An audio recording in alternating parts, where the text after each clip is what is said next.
কিয়ামতের ময়দানে আল্লাহ সুবহানাহু ওয়া তাআলা যেদিন মুজরিমদেরকে আলাদা করে দেবেন, ওয়ামতাজুল ইয়াউমা আইয়ুহাল মুজরিমুন, আল্লাহ যেদিন মুজরিমদেরকে আলাদা করে দিবেন, আল্লাহ বলবেন আলাম আহাদ ইলাইকুম ইয়া বানি আদামা, হে বানি আদমের দল, আল্লাহ তা'বুদুশ শাইতান, আমি কি তোমাদের বলিনি শয়তানের পদঙ্ক করিও না, ইন্নাহু লাকুম আদুউম মুবিন, নিশ্চয় শয়তান তোমাদের প্রকাশ্য দুশমন।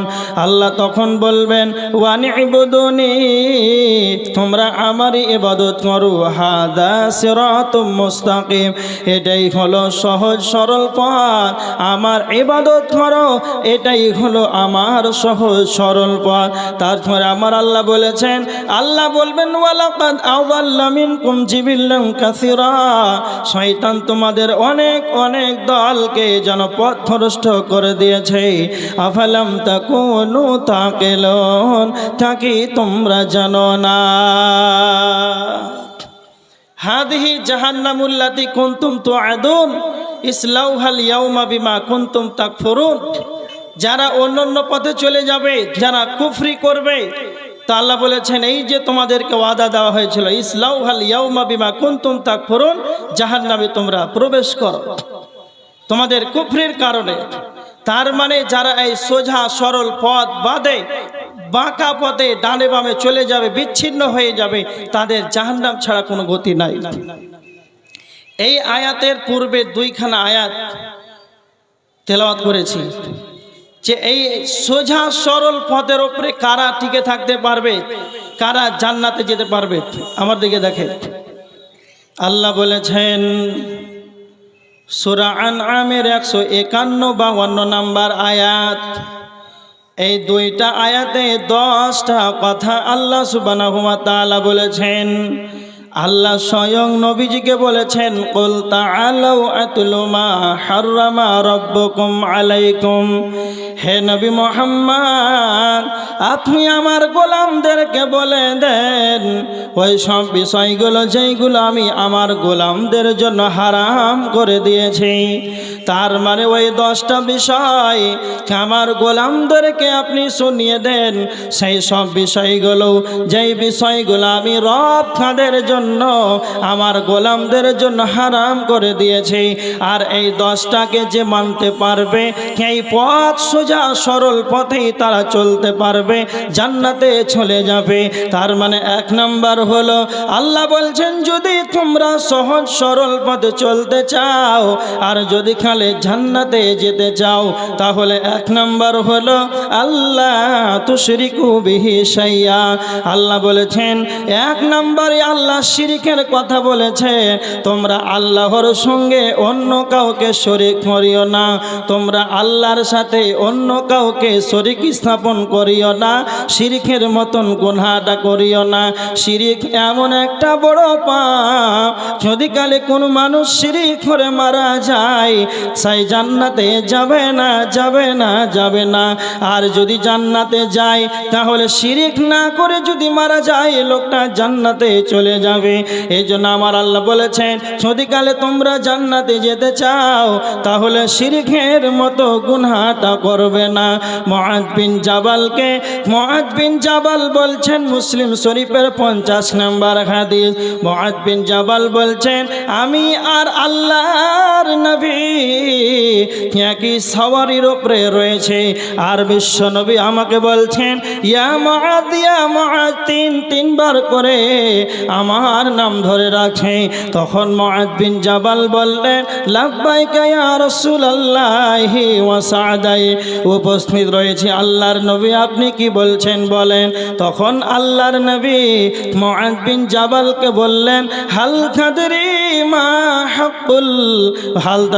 মা হাক্কুল্লাহি আলাল ইবাদ, আল্লাহ তার বান্দার প্রতি কি হক রাখে। তখন মুআয বিন জাবাল বললেন আল্লাহু ওয়া রাসূলুহু ওয়াল্লাহু আলাম, আল্লাহ এবং তার নবীজি বেশি ভালো জানেন, এ ব্যাপারে আমার জানা নাই। তখন আল্লাহর নবী বললেন ইয়াবুদুহু ফাইন্না হাক্কাল্লাহি আলাল ইবাদ, আল্লাহ তার বান্দার প্রতি হক রাখেন ইয়াবুদুহু ওয়ালা ইউশরিকু বিহি শাইয়া। এক নাম্বার হলাম তার ইবাদত করবে, একমাত্রই তারই ইবাদত করবে, ওয়ালা ইউশরিকু বিহি শাইয়া, আর আল্লাহর সঙ্গে অন্য কাউকে অংশীদার বানাবে না। তার মানে একমাত্র আল্লাহর ইবাদত করবে, শিরকের মতো গুনাহটা করবে না। জান্নাতে যদি যেতে হয় তাহলে শিরকের গুনাহ থেকে বেঁচে থাকতে হবে। আল্লাহ সুবহানাহু ওয়া তাআলা তার বান্দার প্রতি হক রাখেন যে গোলাম আমার একমাত্র আমারই ইবাদত করবে, অন্য কারো নয়, অন্য কারো কাছে মাথা নত করবে না। আল্লাহর নবী মিসকাতের 61 নম্বর হাদিস, বিশ্বনবী মুআদ বিন জাবালকে 10টা কথা বলেছিলেন। তার ভিতরে এক নাম্বার হলো লা তুশরিক বিল্লাহি শাইয়া। মুআদ বিন জাবালকে বলেছিলেন, মুআদ আল্লাহর সঙ্গে শিরকের মতো গুনাহটা করবে না, আল্লাহর সঙ্গে অন্য কাউকে শরীক করবে না। তারপরে নবীজি বলেছেন ওয়া ইন কুতিলতা ওয়া হুররিকতা, মুআদ রে যদিও তোমাকে কেটে দেওয়া হয়, যদি তোমাকে পিস বানিয়ে দেওয়া হয়, যদিও তোমাকে পুড়িয়ে দেওয়া হয়, তারপরে তুমি শিরকের মতন গুনাহটা করবে না। তার মানে আপনাকে যদি কেউ কেটে কেটে পিস বানিয়ে দেয় আর যদি কালে পুড়িয়ে যদি ছাই বানিয়ে দেয়, তারপরও শিরকের মতো গুনাহ করা যাবে না। ভারতবর্ষের ভিতরে বিভিন্ন জায়গাতে দেখা যায় হিন্দুত্ববাদীরা বলে জয় শ্রীরাম বল, জয় শ্রীরাম বল, নচেত তোকে মেরে দেব, আগুনের ভিতরে ছড়িয়ে দেব, নচেত হত্যা করে দিব, মেরে ফেলে দেব। ওই জায়গাতে যদি আপনি ইমানের সঙ্গে টিকে থাকেন তাওহীদকে নিয়ে, আর যদি বলেন তুমি যদি আমাকে কেটে কেটে পিস বানিয়ে যদিও দাও আর যদি কালে আমাকে পড়িয়ে দাও, তবে আমার রবের সঙ্গে আমি শিরকের মতো গুনাহ করব না, আমার রবের সঙ্গে অন্য কাউকে শরীক স্থাপন করব না। এইভাবে ইমানের সঙ্গে আপনাকে অটুট থাকতে হবে, ইস্তিকামাত থাকতে হবে। ওই জায়গাতে যদি আপনার জীবনটা যদি চলে যায় তাহলে আপনি শহীদের দরজা পেয়ে যাবেন, জান্নাতে চলে যাবেন। এজন্য বিশ্বনবী এতটা কঠিন শব্দ ব্যবহার করেছে, যদি তোমাকে কেটে দেওয়া হয়, পুড়িয়ে দেওয়া হয়, তারপরে তুমি শিরকের মতো গুনাহটা করবে না। বিশ্বনবী নবী মুহাম্মদুর রাসূলুল্লাহ সাল্লাল্লাহু আলাইহি ওয়াসাল্লাম, আল্লাহর নবী বলেছেন এই কঠিন কঠিন শব্দ কেন ব্যবহার করেছেন। একটা হাদিস শোনেন, তিরমিজির হাদিস, হাদিস নাম্বার 2574 নাম্বার হাদিস। হাদিসের রাবি হযরতে আবু হুরায়রা, হযরতে আবু হুরায়রা রাদিয়াল্লাহু তাআলা আনহু, তিনি বলছেন বিশ্বনবী বলেছেন লাহু আইনানি তুবসিন ইয়াখরুজু উনুকুন মিনান নার, ইয়াখরুজু উনুকুন মিনান নার ইয়াউমাল কিয়ামাহ, জাহান্নামের একটা মাথা বের হবে। আল্লাহর নবী বলেছেন জাহান্নামের একটা গর্দান বের হবে। লাহু আইনানি তুবসিরানি ওয়া উযুনানি তাসমাআন, জাহান্নামের দুইটা চক্ষু থাকবে রে, জাহান্নাম তা দ্বারা সে দেখতে পাবে। জাহান্নামের দুইটা কর্ণ থাকবে, জাহান্নাম তা দ্বারা শুনতে পাবে। ওয়ালিসানুন ইয়ানতিকু, জাহান্নামের মুখমণ্ডল থাকবে, জাহান্নাম যেন কথা বলতে পারবে রে। আর জাহান্নাম বলবে ইয়াকুলু ইন্নী উখিলতু বিসালাসাতিন, জাহান্নাম বলবে আল্লাহ আমাকে তিন শ্রেণীর মানুষদের জন্য আল্লাহ আমাকে জাহান্নামকে যেন নিয়োজিত করেছে। তার ভিতরে একটা হলো ওয়া বিকুল্লি মান দাআ মা'আল্লাহি ইলাহান আখারা, যারা আল্লাহকে বাদ দিয়ে অন্যর কাছে মাথা খেনত করেছে, যারা আল্লাহকে বাদ দিয়ে অন্য কাউকে মাবুদ বলে মেনে নিয়েছে, যারা কবরের কাছে মাথা নত করেছে, যারা মাজারে মাথা নত করেছে, যারা পাথরের কাছে মাথাটাকে নত করেছে। আল্লাহর নবী বলেছেন কিয়ামতের ময়দানে যারা শিরকের মতন গুনাহ করে মারা যাবে রে, যারা শিরকের মতন গুনাহ করে মারা যাবে, জাহান্নাম তাদেরকে স্পেশালি তাদেরকে বলবে কই তারা কই যারা আল্লাহকে বাদে অন্যর কাছে মাথাটাকে নত করেছে, দাও দাও আমাকে দাও, আমি জাহান্নাম তাদেরকে নিষ্পেষণ বানিয়ে দেব। এই জন্য বিশ্বনবী এতটা কঠিন শব্দ ব্যবহার করেছে, তোমাদেরকে যদি কেটে দেওয়া হয়, মেরে দেওয়া হয়, পুড়িয়ে দেওয়া হয়, তারপরে তুমি শিরকের মতন গুনাহটা করবে না। শিরক এত বড় খাতারনাক পাপ,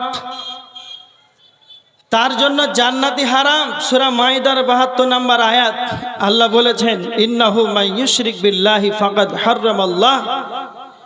হারামাল্লাহু আলাইহিল জান্নাহ, যে ব্যক্তি শিরকের মতো পাপ করবে, গুনাহ করবে, তার জন্য জান্নাতি হারাম। একটা হাদিস বুখারীর হাদিসে এসেছে, মাইক ম্যান কি আছে, মাইকের সাউন্ড এরকম হয়, ঠিক করো, বক্স প্যাট প্যাট করে আওয়াজ করছে। এদিকে দেখেন, বুখারীর একটা হাদিসে এসেছে, হাদিস নাম্বার 3350 নম্বর হাদিস। হযরত ইব্রাহিম আলাইহিস সালাতু ওয়াস সালামের ঘটনা। কিয়ামতের দিন আল্লাহর কাছে তার আব্বার জন্য সুপারিশ করতে যাবে। আল্লাহকে গিয়ে বলবে, আল্লাহ, ইব্রাহিম আলাইহিস সালাতু ওয়াস সালাম আল্লাহকে বলবে, আল্লাহ আপনি তো বলেছিলেন ইব্রাহিম তোমাকে আমি কিয়ামতের দিন অপমান করব না। আজ আমার পিতা জাহান্নামে যাবে আর আমি নবী ইব্রাহিম জান্নাতে যাব, এর চাইতে বড় অপমান কি হতে পারে? আল্লাহ বলেছেন ইন্নী হারামতুল জান্নাতা আলাল কাফিরিন, আল্লাহ বলেছেন আমি কাফেরদের জন্য জান্নাতকে হারাম করে দিয়েছি। ইব্রাহিমের আব্বা ছিলেন মূর্তি পূজক, সে মূর্তিকে নিজ হাতে বানিয়ে তাকে রব বলে মেনে নিত।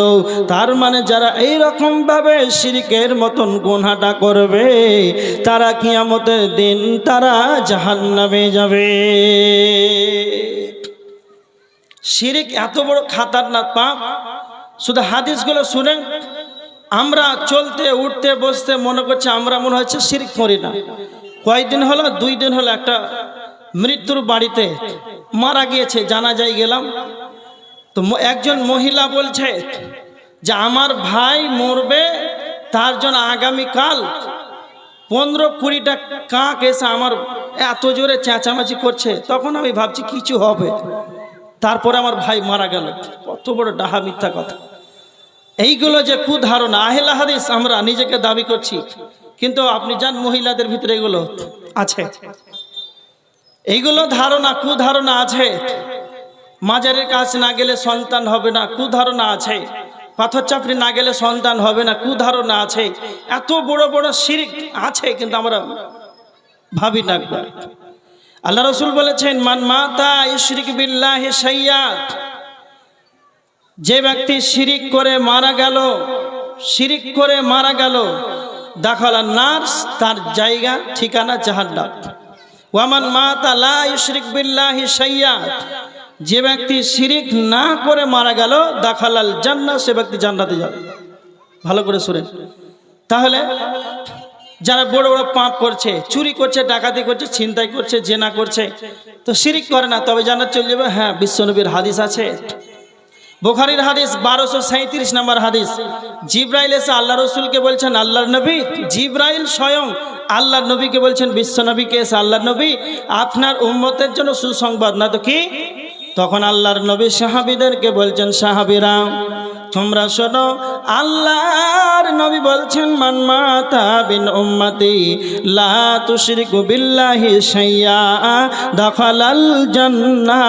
আল্লাহর নবী বলেছেন আমার উম্মতের ভিতরে কেউ যদি শিরিক না করে মারা যায়, আমার উম্মতের ভিতরে আমার উম্মত যদি শিরিক না করে মারা যায়, দাখালাল জান্নাহ, সেই ব্যক্তি জান্নাতে চলে যাবে। আল্লাহর নবী তখন জিবরাইলকে বললেন কুলতু ওয়া ইনসানা ওয়া ইন শারাকা, জিবরাইল তুমি বলো আমার উম্মত যদি জিনা করে, যদি সে চুরি করে, তবেও কি সে জান্নাতে চলে যাবে? তখন জিবরাইল বললেন ক্বালা ওয়া ইনসানা ওয়া ইন শারাকা, যদি সে চুরি করে জিনা করে তাহলেও জান্নাতে চলে যাবে। শিরিক না করে মারা গেলে জান্নাত হবেই ইনশাআল্লাহ, এটা কোনো সন্দেহ নেই। সই হাদিস একবার মুহাদ্দিসগণ বলেছেন এই হাদিসটাকে সামনে রেখে, কেউ যদি বড় বড় পাপ জেনা করেছে, চুরি করেছে, তার চাইতে আরো বড় পাপ করেছে, শিরক করেনি, তাহলে কি জান্নাতে যাবে? তবে মুহাদ্দিসদের মত যে এটা আল্লাহর ইচ্ছা, যদি কালে আল্লাহ চান তাকে ক্ষমা করে দিবেন, তবে আল্লাহর ইচ্ছা তাকে ক্ষমা করে দিতে পারে। আর যদি আল্লাহ চান তাকে যে তার বড় বড় যতগুলো পাপ আছে সেই পাপের প্রতিফল হিসাবে ওই শাস্তি স্বরূপ তাকে কিছুদিন জাহান্নামে ভরে তার শাস্তি দিয়ে তাকে আবার জান্নাতে দিবেন, এটাও বলা আছে। যাই হোক, শিরকের এত বড় গুনাহ আল্লাহ সুবহানাহু ওয়া তাআলা সূরা নিসার 48 নম্বর আয়াতে বলছেন ইন্নাল্লাহা লা ইয়াগফিরু আন ইউশরাকা বিহি, নিশ্চয়ই যারা শিরকের গুনাহ করবে নিশ্চয়ই আল্লাহ তাদেরকে ক্ষমা করবে না। ইন্নাল্লাহা লা ইয়াগফিরু, নিশ্চয়ই আল্লাহ তাদেরকে ক্ষমা করবে না, যারা শিরকের মতো গুনাহটা করবে ক্ষমা করবে না।